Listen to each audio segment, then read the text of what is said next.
lain bernama Anna. Tahun ini berumur 16 tahun. Merupakan seorang tahanan wanita.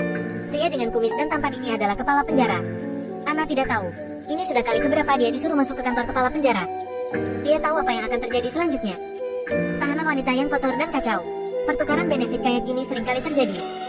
Cerita kita awali dari, karena ketahuan membunuh, Anna dikurung di penjara lebih dari 3 tahun. Hari ini adalah hari di mana dia dipindahkan.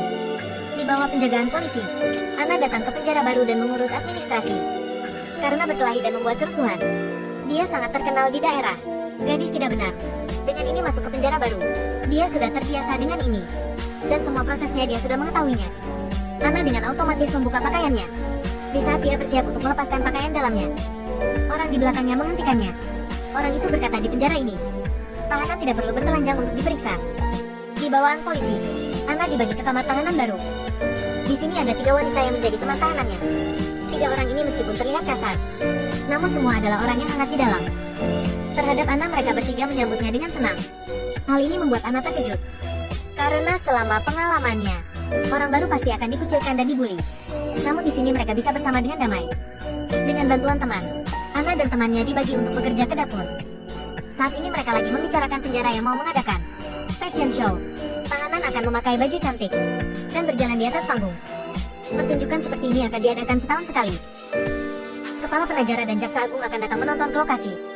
Kalau pertunjukannya bagus mereka bisa mengurangi masa tahanan. Dengan cepat hari pertunjukan tiba. Mereka memilih serubah gaun putih panjang yang Anna paling tidak suka untuknya. Dengan iringan temannya dia dipanggil ke atas panggung. Bersamaan dengan musik, Anna dengan tidak pengen berjalan di atas panggung. Dia sama sekali tidak menganggap penting pertunjukan kali ini. Dia hanya ingin melakukannya dengan sembarangan.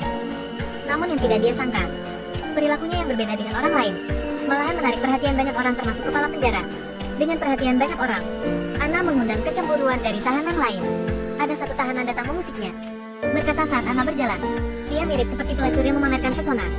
Anna yang panas baran mana bisa menerima ini. Mereka langsung berkelahi di lokasi. Namun pengganggu yang lebih tinggi dari Anna dihajar oleh Anna di lantai. Berkelahi di penjara pengaruhnya bisa besar bisa kecil. Anna dengan alami dipanggil oleh kepala penjara. Anna sudah menyiapkan dirinya. Di sisi lain dia sangat percaya diri dengan kecantikannya.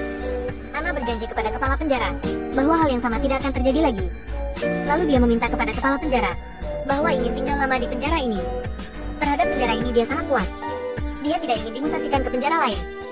Kepala penjara berkata ditahan di mana tidak bisa diatur olehnya. Ini harus melihat keputusan pengadilan Inggris dan pengadilan Spanyol. Namun Anna yang sudah 3 tahun mendekam di penjara sudah tahu tentang semua taktik penjara. Mendengar perkataan kepala penjara, dia tidak membuka kartunya malam sebelum hari keputusan Anna dibawa ke Inggris. Ini adalah sebuah penjara di Inggris. Besoknya dengan ajuran pengacaranya, Anna memilih sebuah baju yang kelihatan formal, berharap meninggalkan kesan yang baik kepada hakim.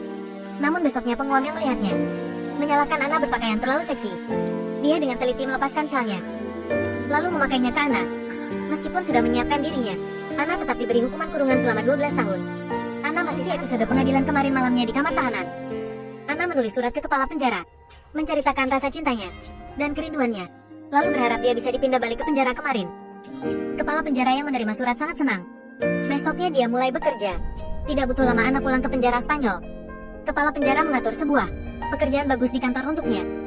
Saat ini kepala penjara datang ke kantor, mengambil kesempatan di saat Anna menggunakan komputer, mendekatkan badannya ke Anna, meletakkan tangannya ke atas tangan Anna. Dia ingin mengetes reaksi Anna. Anna tidak menolaknya. Wajahnya hanya sedikit memerah. Malamnya Anna berbaring sendiri di lantai. Dia berpikir apa yang harus dia lakukan. Dia tahu cepat lambat hari ini akan tiba. Di perpustakaan Anna belajar pengetahuan yang berkaitan dengan admin. Pengganggu yang kemarin duduk di depannya. Waktu ini kepala penjara berjalan datang. Anna yang mengertinya berkata padanya, "Tunggu sebentar lagi karena dia belum siap." Kepala penjara memejamkan matanya merasa sedikit dipermainkan. Ini berbeda dengan apa yang dia pikirkan.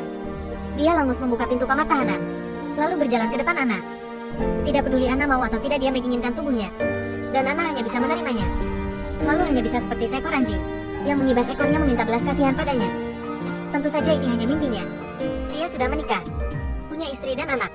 Kalau berbuat begini akan menghancurkan dirinya. Namun setelah banyak malam, dia senantiasa bermimpi dia bercinta dengan Anna. Lalu dia mencari Anna dan berkata padanya, dia akan segera dimutasi ke penjara baru. Penjara di sini tidak cocok dengannya. Dia akan dimutasi ke penjara yang terkenal buruk di daerah. Ana dengan muka terkejut. Tidak percaya dia bisa sekejam itu. Sekali bertindak mendorongnya jatuh ke jurang penderitaan. Istri kepala penjara adalah seorang guru seni. Penajra akan mengadakan semua pameran lukisan. Hari itu istri mengajarkan dasar melukis kepada tahanan. Dia membutuhkan seorang model.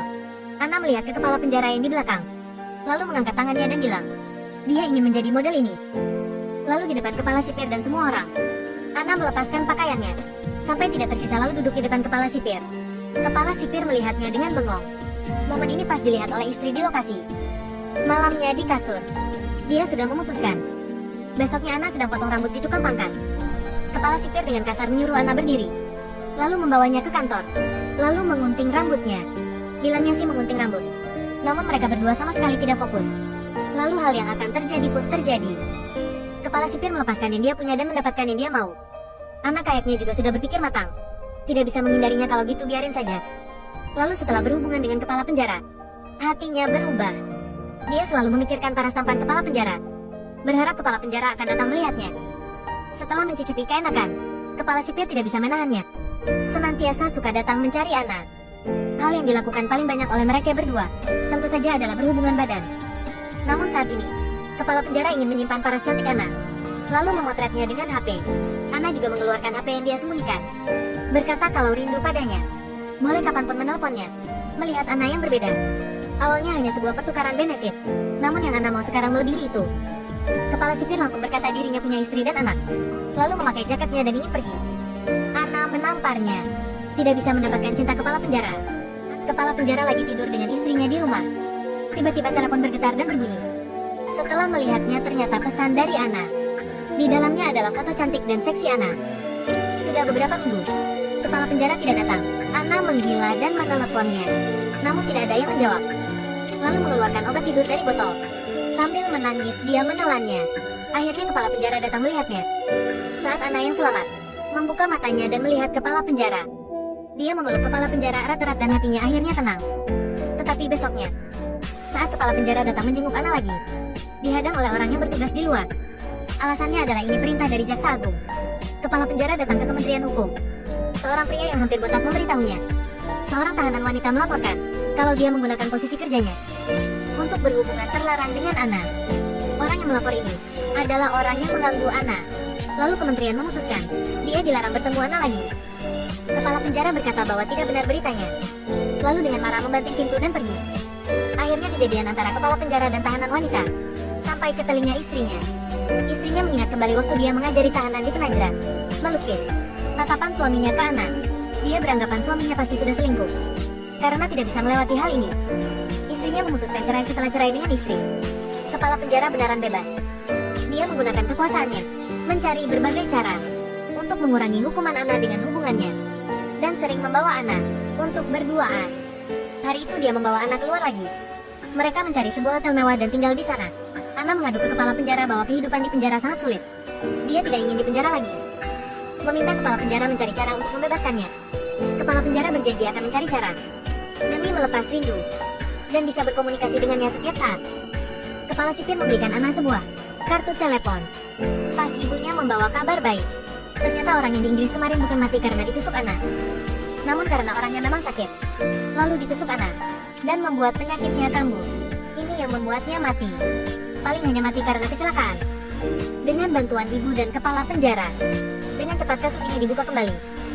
Karena Ana waktu itu belum cukup umur dan sudah dipenjarakan cukup lama. Akhirnya diberi hukuman kurungan 6 bulan saja lalu dia bisa bebas. Di saat kepala sipir berhayal setelah Ana bebas, mereka bisa dengan terbuka berjalan bersama. Masalah dia terbuka karena memiliki hubungan terlarang dengan tahanan dan menggunakan kekuasaan untuk membantu Ana. Kementerian memutuskan menghentikan jabatannya. Kepala sipir masih ingin melawan, namun dia menunjukkan momen dia membeli kartu telepon untuk Ana. Di video, dia tahu kali ini dia tidak bisa lari lagi. Setelah 6 bulan, Ana bebas dari penjara dan kepala penjara menjemputnya. Namun anak kaya tidak mengenalnya. Tidak peduli kepala penjara gimana memanggilnya, dia tidak menghiraukannya. Akhirnya Ana berjalan ke pria muda. Itu adalah pacarnya dulu. Waktu pergi Ana berkata ke kepala penjara, semua ini hanya transaksi saja. Cerita berakhir. Pesan dari film ini menurut saya, jangan pernah membiarkan cinta selain kepada istri dan keluargamu itu semakin tumbuh. Pasti akan ada karma di akhirnya. Jadi, Jangan menganggap masalah menyakiti perasaan orang lain itu hal yang sepele ya.